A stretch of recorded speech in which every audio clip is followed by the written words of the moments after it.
Oke, assalamualaikum warahmatullahi wabarakatuh. Apa kabar sahabat tani? Semoga sehat selalu, amin ya rabbal alamin. Dan sahabat tani, ketemu lagi di channel YouTube Henry Tani. Bagi sahabat tani yang belum like dan subscribe, ayo like dan subscribe terlebih dahulu untuk mendukung channel ini semakin berkembang. Nah sahabat tani, tidak perlu lama-lama, nggak perlu bertele-tele. Saya ingin jawab pertanyaan dari Mas Sudiman tentang beliau bertanya, bos mau nanya padi mulai keluar malai tapi keluarnya banyak yang putih malainya, minta solusinya bos.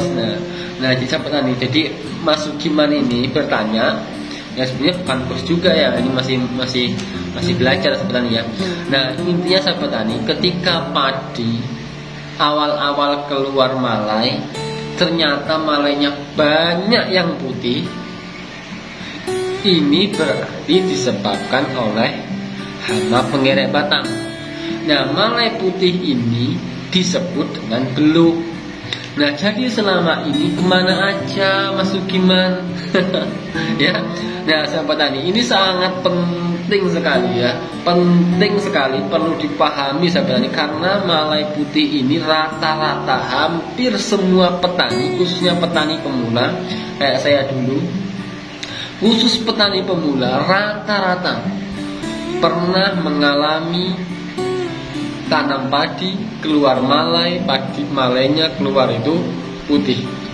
Dan sahabat tani, ini tidak bisa disepelekan. Misalnya kita ini awal tanam musim ini ternyata perawatan standar, santai ini perawatannya, malai nggak putih. Musim selanjutnya kita samakan dengan perawatan di musim ini, itu pun belum tentu sama sahabat tani ya, belum tentu sama. Jadi sahabat tani, kalau musim ini mungkin perawatan cuma pakai insek ini aja, bahan aktif ini, ternyata malai sudah clear, nggak putih. Nah musim selanjutnya itu belum tentu sama. Nah apa yang membedakan sahabat tani? Ini yang membedakan yaitu intensitas serangan hama kupu-kupu yang menetaskan telurnya dan menjadi ulat yang namanya pengerek batang. Nah inilah sahabat tani, perlu dipahami, perlu pengamatan dalam setiap musimnya sahabat tani. Kalau sahabat tani awal-awal tanam padi, padinya tumbuh subur, sehat, gemuk, sehingga kita santai, lupa dengan pengamatan, ternyata di situ ada kupu-kupu. Karena kita sudah senang duluan melihat padi kita gemuk, sehat, dan kita lupa dalam pengamatan tadi, tahu-tahu bisa-bisa malainya putih. Nah kayak gitu ya, karena musim ini ternyata serangan hama kupu-kupu yang menetaskan telurnya di daun padi, di batang padi dan menjadi ulat itu ternyata lebih banyak daripada musim yang sebelumnya. Sama-sama gemuknya padinya. Nah maka di sini sahabat tani, saya ingin mencoba menjelaskan. Maka sahabat tani bisa nanti pakai cara ini, pakai bahan aktif yang saya sebutkan. Meskipun ada serangan, nggak ada serangan, aman ya, insya Allah aman ya. Ini sudah kita praktekkan sahabat tani. Yang pertama sahabat tani, perlu kita pahami dulu apa penyebab daripada malai padi putih itu. Tadi meskipun sudah saya sedikit sempil-sempil ya. Yang kedua, pencegahan hama ulat penggorok batang. Yang ketiga, bahan aktif yang ampuh ya, yang ampuh digunakan untuk mengatasi hama ulat penggorok batang ya. Mau ada serangan banyak musim ini, mau nggak ada, sahabat tani pakai ini clear ya. Yang terakhir yaitu dosis dan pola penyemprotan daripada bahan aktif yang saya sebutkan nanti. Nah jadi sahabat tani, musim ini mungkin serangan banyak, musim selanjutnya nggak ada. Kalau sahabat tani pakai bahan aktif yang saya sebutkan ini, insya Allah tetangganya itu ada dalam satu rumpun 2 yang putih, sahabat tani insya Allah nggak ada. Ya, mungkin dalam 1 meter, 10 meter baru ada 1, itu wajar kalau misalnya ada serangan yang intens. Akan tetapi kalau sahabat tani pola penyemprotan, pola pengendalian sesuai dengan anjuran, maka clear, insya Allah aman padi kita ya. Ya sahabat tani ya, jadi memang sahabat tani, untuk tanam padi ini kita nggak boleh main-main, apalagi coba-coba, terutama dalam pengendalian hama penggerek batang. Oh kita pakai ini aja Mas Hendri, kita pakai ini aja lah, pakai ini aja, kita ngerakit sendiri, pakai ini pakai itu, nggak bisa ya, nggak bisa. Terutama dalam rangka mengendalikan hama penggerek batang, clear, nggak bisa. Kalaupun bisa, itu namanya berarti untuk musim ini serangan nggak begitu intens. Kalaupun bisa, perawatan kita lebih intens. Misalnya pola penyemprotan yang seharusnya kita nyemprot cuma seminggu 1 kali, ini jadi 4 kali. Ya bisa sebenarnya, cuman kan kita lebih capek, nggak efektif dan nggak efisien dalam perawatan tanaman padi kita. Seperti misalnya nih, ada nih insektisida yang ampuh untuk mengendalikan hama penggeret batang, cukup 3 kali menyemprotkan dalam 1 musim. Nah, 4 kali dalam 1 musim, ada itu. Nah terus kita ini, saya mau pakai yang murah-murah aja lah, yang harganya cuma 20.000, 25.000, 100.000 paling mahal. Cuman sahabat nyemprotnya 10 kali per musim. Ya sama aja sahabat nih. Tenaganya berapa, obatnya berapa, waktunya yang terproses berapa. Nah, jadi banyaklah ya. Kalau dihitung-hitung sama aja sahabat nih. Khusus untuk hama penggeret batang sahabat nih, saya sarankan jangan main-main ya. Khusus untuk penggeret batang. Kalau yang lain silahkan lah ya. Mau dicoba, mau pakai nutrisi-nutrisi, mau pakai apa terserah ya. Untuk yang lain-lain. Cuman khusus penggeret batang jangan main-main, karena ini hama yang tidak dilihat, tahu-tahu terjadi serangan. Dan efeknya sahabat tani, ketika sudah terjadi serangan, selesai, nggak bisa diperbaiki ini, karena sudah mati, batangnya mati ya.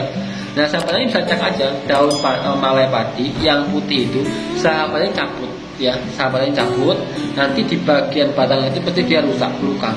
Nah itu nanti kalau ulatnya kecabut kelihatan ulatnya, tapi kalau ulatnya di bawah ya nggak kelihatan. Nanti cabut aja, yang penting cabut aja, dia akan putus ya, meskipun batang padi. Nah sahabatnya cabut juga batang padi yang sehat ya, yang malainya sehat cabut, dia akan keras ya, keras, nggak kuat paling ya, kuat tapi patahnya nggak di bawah, di tengah-tengah atau di mana kayak gitu, malah sampai akar-akarnya kemungkinan. Cuman kalau malai padi yang kena serangan hama beluk tadi, cabut pakai jaring ini lepas ya. Ini sebenarnya ya, bisa dipahami ya. Jadi itu adalah disebabkan oleh hama penggeret batang. Kalau di fase awal disebut dengan sundep, kalau di fase akhir disebut dengan beluk ya, vegetatif. Sundep, generatif, beluk. Nah, apa tadi penyebab dari malai padi putih ya? Sebenarnya mengenai penyebab malai padi putih itu banyak sebenarnya ya, banyak. Ada yang malang sangit ya, ada yang bakteri, ada yang jamur, ada karena nutrisi dan yang lain-lain. Cuman kalau udah jebol putih, nah jebol putih ini 99,9% faktornya yaitu sundep ya, hama penggeret batang. Kalau di akhir namanya beluk, di awal sundep. Nah, sundep dan beluk ini beriringan. Kalau di awal nanti dia sundep, kalau di akhir namanya beluk. Nah, sundep dan beluk ini penyakitnya satu, biangnya satu, yaitu hama ulat penggeret batang atau penggorok batang. Kalau kupu-kupunya kupu yang warna putih, ada yang putih bersih, putih-putih kecoklatan. Nah, itu kupu-kupunya. Oh, ada kupu-kupu nih di padi kita. Nah, itu sudah terjadi, awal akan terjadi serangan, indikasi serangan hama penggeret batang. Di awal sundep, di akhir namanya beluk. Beluk itu yang malai padi keluar putih ya sebenarnya. Nah, jadi penyebabnya malai putih itu tadi ketika keluar baru putih itu 99,9 yaitu hama penggeret batang. Ya, meskipun banyak faktor-faktor yang lain. Nah, indikasinya sahabat tani akan menjumpai kupu-kupu warna putih itu, ya, kupu-kupu putih itu, dan kupu-kupu yang putih-putih kecoklatan dan dia di titiknya ya, titik kayak mata itu, biasanya kayak gitu dia, kupu-kupunya itu. Dan satu kupu-kupu ini bisa bertelur 170 sampai 260 telur tadi, satu kupu-kupu. Ya, gimana kalau ada 50 kupu-kupu? 50 kupu-kupu kali 200 dibagi apa? 50 kali 200, 1000 ulat. Ya. Nah kalau lebih dari 50, 100 kupu-kupu, 200 kupu-kupu ya selesai mari kita petani. Nah jadi itu kupu-kupu itu satu kupu-kupu bisa bertelur 170 sampai 260 telur. Nah telur ini sahabat petani yang ditelurkan nempel di daun padi itu bisa menetas kisaran umur yaitu kalau nggak salah 4 sampai 9 hari ya, 4 sampai 9 hari telur itu menetas. Nah netas menjadi larva ulat. Nah ulat inilah yang menjadi faktor utama malai padi putih ya, karena dia menggorok batang padi. Nah, umur ulat ini, usia ulat ini yaitu 19 sampai 31 hari. Kalau seandainya kupu-kupu itu bertelur di usia tanaman padi 30 hari setelah tanam, ya selesai sahabat tani. Berarti di usia 35 sampai 45 telur itu menetas, dan menetas dia akan bersarang di batang padi kita sampai 19 hari sampai 31 hari, maka inilah penyebab dari beluknya. Ya. Jadi kapan waktu yang paling efektif dalam pengendalian hama beluk ini? Ulat penggerek batang. Nah, sahabat ini dari lihat siklusnya ini udah kelihatan nih. Kapan kita wajib melakukan penyemprotan? Ya kan gitu. Kapan kita wajib melakukan pencegahan? Dan hama ini sahabat tani, khususnya penggerek batang, ini tidak bisa dilakukan dengan cara pengendalian. Kalau sudah kena, ya selesai, mati. Bisa ya dilakukan dengan cara pencegahan. Pengendalian itu di kupu-kupunya dan di telurnya itu bisa. Cuman kalau sudah netas jadi ulat, itu nggak bisa. Ya, itu bisa dicegah, ya, pencegahan. Karena kalau sudah netas jadi ulat, nah itu cegah di situ. Ketika sudah keluar malai, mau dikendalikan, sudah putih malainya dikendalikan, nggak bisa. Ya belum, nanti keluarnya putih lagi. Oh ini udah ada putih Mas Hendri, 5 malai sudah putih, nanti kita semprot nih pakai bahan aktif yang recommended, yang paling mahal lah ibaratnya. Dan nanti ini sebagian dia pasti akan keluar malai putih karena sudah nyerang, udah kadung rusak sahabatnya, udah kadung rusak. Cuman ya nggak apa-apa, kita lakukan penyemprotan daripada enggak sama sekali.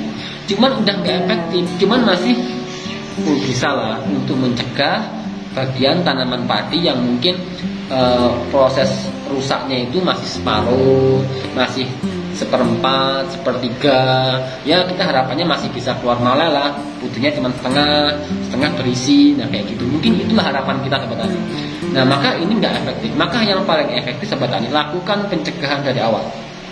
Ya, nanti kita bahas tentang mulai cara penyemprotannya ya sahabat tani. Nah larva tadi sahabat tani usia 19 sampai 31 hari. Nah itu sahabat tani sudah bisa ukur nih kapan kita wajib melakukan penyemprotan padi, terutama sebelum padi bunting ya. Sebelum padi bunting, ingat tulis kertas, penyemprotan wajib sebelum padi bunting. Nah terus pakai inseknya yang apaan saya bahas. Kalau saya lakukan penyemprotan dengan obat hama, obat insektisida, salah cara kerjanya insektisida, ya selesai juga, percuma sahabat tani karena nggak mempan.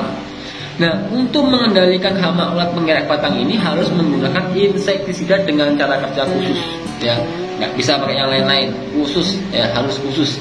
Nah selesai ulat tadi di usia 19 sampai 31 hari dia bersarang di tanaman padi kita, itu bisa dikendalikan dan masih bisa diatasi dengan cara melakukan penyemprotan. Nah di usia selesai itu 31 hari maka dia akan menjadi pupa. Nah kepompong jadilah kupu-kupu. Nah kayak gitu kan ya.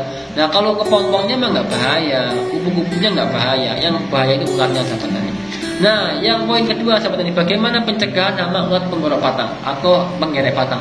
Bagaimana cara pencegahannya? Nah pencegahannya sahabat tani, ketika hama ini masih dalam bentuk kupu-kupu, maka sahabat tani bisa lakukan penyemprotan dengan insektisida kontak. Ingat, ketika masih dalam bentuk kupu-kupu, maka sahabat tani bisa melakukan penyemprotan dengan insektisida kontak yang murah-murah aja, bahan aktif Sipermetrin 50 EC, 100 EC, 150 EC, 250 EC, clear, selesai ya, mati kupu-kupu itu ya. Pakai Dimehipo pun sama ya. Kalau Dimehipo sebenarnya harus pakai dosis agak tinggi ya, agak tinggi dosisnya. Nah cuman kalau pakai Sipermetrin ya pakai standar aja sudah selesai, marem. Sempat hari ini belum selesai istirahat nyemprot udah mati sebenarnya. Nah itu kalau pakai bahan Sipermetrin, Chlorpyrifos dan yang lain-lain. Nah itu sebenarnya ya kalau masih kupu-kupu. Nah selanjutnya ketika masih telur, maka sahabat ini bisa lakukan penyemprotan dengan ovisida ya. Cuman kalau telur ya udahlah, nggak perlu kita kendalikan sebenarnya. Nanti langsung aja ke ulatnya. Tapi kalau sahabat tani rajin ya udah, oh ada telur semprot pakai ovisida, oh ada kupu-kupu sempat pakai insektisida kontak, tidak masalah. Terus yang terakhir, ketika dalam bentuk ulat, oh hari kemarin itu ada hama kupu-kupu banyak nih di padi kita. Tunggu berarti 4-9 hari dia akan menetas, ya usia telur itu menetas. Kupu-kupu bertelur, usia telur 4-9 hari. Oh, berarti 9 hari ketika kupu-kupu harus melakukan penyemprotan, berarti dia sudah netas nih. Nah, pakai insektisida. Nah, kalau sudah dalam bentuk ulat atau telur tadi sudah menetas, maka sahabat tani bisa lakukan penyemprotan dengan insektisida dengan cara kerja sistemik. Ingat, sistemik. Kemarin juga ada yang nanya ya, Mas Henry, kalau pakai insektisida kontak bisa enggak? Ya enggak bisa ya. Sahabat tani, untuk mengendalikan hama penggeret batang, sahabat tani lakukan penyemprotan menggunakan insektisida. Meskipun 1 hari 1 kali penyemprotan, seminggu 7 kali penyemprotan, tidak bisa. Ingat, tidak bisa. Ketika keluar malai tetap putih. Jadi sahabat tani harus lakukan penyemprotan menggunakan insektisida dengan cara kerja sistemik. Sistemik aja nggak cukup sahabat tani, ya nggak cukup. Ada sistemik ya, cara racun sistemik itu ya, ini padi nggak boleh main-main sahabat tani ya. Ada di fase awal vegetatif, ada di fase generatif. Kalau di fase vegetatif sahabat tani pakai bahan aktif yang standar aja, itu tuntas. Tapi kalau di fase generatif itu tidak mampu sahabat tani, tidak mampu. Pasti akan keluar lagi 1-2 itu pasti ada yang keluar, yaitu beluk tadi, malai padi keluar putih tadi. Ya kalau sahabat tani dengan seperti sudah maram ya tidak masalah ya. Nah, maka sahabat tani nanti dengan insektisida ini sebenarnya gini polanya sebenarnya. Di awal itu sebenarnya bisa lakukan penyemprotan dengan insektisida sistemik dengan bahan aktif yang standar, misalnya seperti Dimihipo. Ya, Dimihipo itu untuk di fase vegetatif di awal itu masih standar, masih mampu. Ya, padi masih kecil, usia di bawah 30 hari itu masih oke, ya masih tatas, masih mampu ya.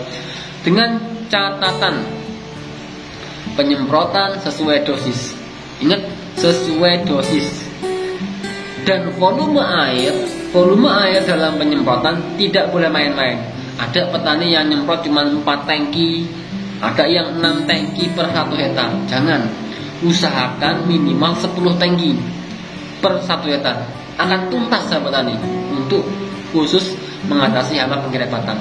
Ketika sahabat tani menggunakan bahan aktif yang tadi, ya yang standar petani kita pakai lah ya, Dimihipo dan yang lain-lain. Kenapa? Itu nanti sahabatnya akan mendapatkan hasil yang lebih maksimal.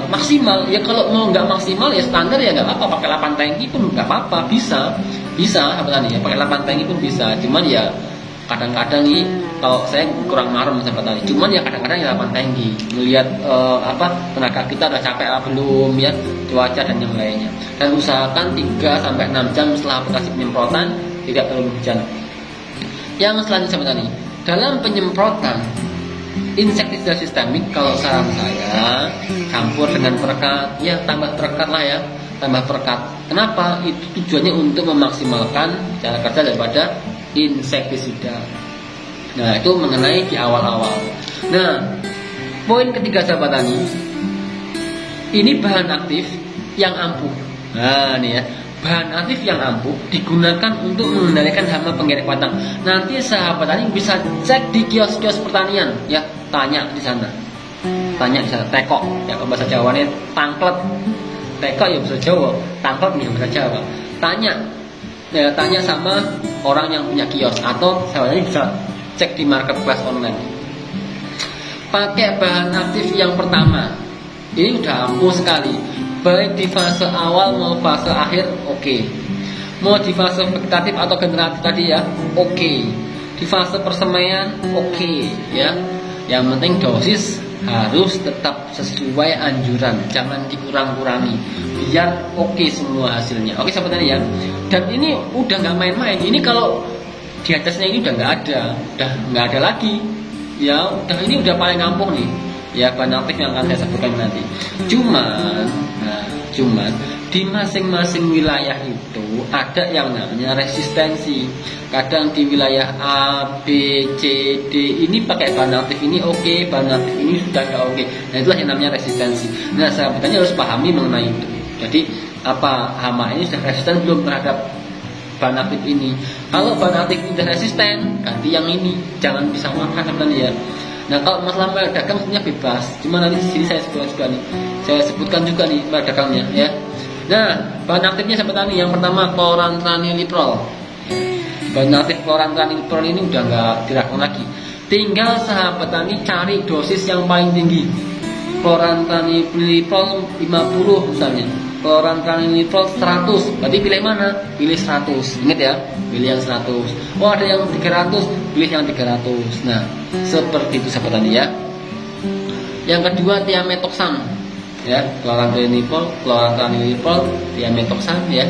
Terus yang ketiga flubendiamida ya, flubendiamida. Yang keempat thiacloprid ya, thiacloprid. Yang kelima tentraniliprol ya. Yang keenam spinetoram ya, spinetoram itu bahan aktif Endur itu misalnya ya. Terus yang ketujuh isosikloseram. Ya, mana nih yang bahan aktif Endur nih, yang isosikloseram apa yang spinetoram nih ya, lupa ya. Yang jelas itu sebenarnya ya, dan lain-lain. Nah, bahan aktif yang saya sebutkan tadi silahkan ditulis, cari di kios-kios pertanian bahan aktif tersebut. Kalau saran saya, oh ini ada produk nih, dia dua bahan aktif misalnya chlorantraniliprol dan thiamethoxam kayak Pertaco, ya pakailah itu, dia dua double bahan aktifnya. Nah cuman kalau di daerah sahabat tani dengan dua bahan aktif ini hama itu sudah resisten, ganti yang lain, pakai flubendiamida misalnya. Nah atau yang lainnya lagi spinetoram misalnya. Nah kayak gitu ya kan ya. Ini bahan aktif ini keren sekali untuk mengendalikan hama penggirek batang. Oke sahabat tani ya. Nah adapun untuk merek dagang, nah merek dagang yang ampuh, yang sudah teruji untuk mengendalikan hama penggirek batang, udah jangan main-main kalau mengenai hama penggirek batang.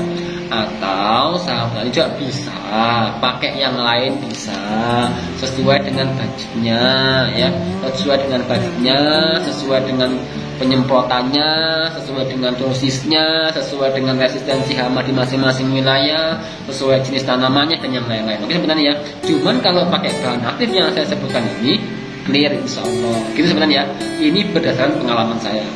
Nah mengenai merek dagang sebenarnya, yang pertama Pertaco, kedua Incipiu, Bell Expert, Payego, Endur, Prevaton dan lain-lain. Masih banyak lagi sebenarnya yang mengandung bahan aktif yang saya sebutkan tadi, masih banyak sekali. Tinggal sebenarnya pilih aja di kios-kios pertanian terdekat, di marketplace online boleh. Cuman kalau di marketplace online tetap hati-hati sahabat tani, karena sahabat tani harus cek betul-betul tentang kredibilitas daripada penjualnya. Oke ya. Nah adapun nanti kalau misalnya saya share di toko, di setiap video kan ada ya, ada video itu ada toko-tokonya itu. Yang sahabat tani juga harus cek dulu ya, cek langsung, dicek dulu gimana standarnya gitu. Jadi sahabat tani harus cek benar-benar kredibilitas penjualnya. Nah, yang poin kelima sahabat tani, dosis dan pola penyemprotan. Mengenai dosis dan pola penyemprotan, sahabat tani sebenarnya dosis ikuti petunjuk dari masing-masing perusahaan. Pola penyemprotan, cara aplikasi ikuti petunjuk daripada pola masing-masing perusahaan. Tambahan dari saya, saran saya sahabat tani, untuk waktu-waktu tadi, waktu vegetatif, waktu generatif, itu sahabat tani pahami kapan kita harus lakukan penyemprotan, kapan kita lakukan penyemprotan di fase vegetatif, kapan melakukan penyemprotan di fase generatif. Dan dalam aplikasi penyemprotan usahakan campur dengan perekat. Tujuannya untuk memaksimalkan daripada pestisida tadi. Oke, assalamualaikum warahmatullahi wabarakatuh.